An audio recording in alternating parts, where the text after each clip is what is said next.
gabisita iglesia ka, sir? Wala mig expect nga nakaabot sa midire. Wala sad mi nagplano nga bisita iglesia. Nag-rides lang mi din hapit mi church. Church. So, kani yung first nga church na nian. Dito For today. ta sa saan pero sa pagbalik na lang Pagbalik ka lang. So, karon sir, asa pa man yung plano? Asa lang po mo padulong karon? sa kuan mi.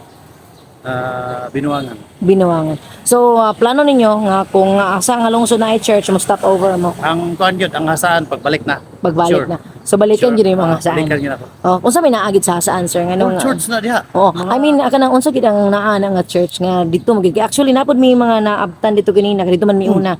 No, napod mga nagpray dito. Gino ginila ang hasaan kay usa ka Centennial Church. Kuando ko na nga church kini ang ingon to sa akong mga kuan sa una sa Liceo, mga kuan dito.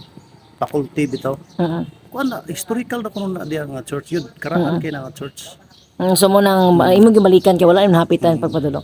So kauban nimo sir imuhang Partner. partner nga si Ma'am Ching. Ma'am Chi. Okay, so mag-rides mo sir and then in the other hand maghapit-hapit po mo churches. So basi napot kay mensahe sir no sa mga gusto po nga magpapresan yung gibuhat no nga mag-rides apan na nihapit siya po no churches alang sa paghatag og panalangin.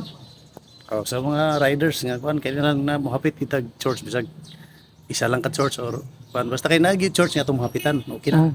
And pahimangno po sir no sa mga kuan, mga riders po, mga drivers nga sama nimo sa kadalanan. Kapay magno na ako labi kay ting-init yun karon. May mo sayo nagsayo gyud mi kaniya. Mga 6 o'clock nag-take off na mi kay tungod sa kainit ba. O nya balong tubig. Ya, chill lang.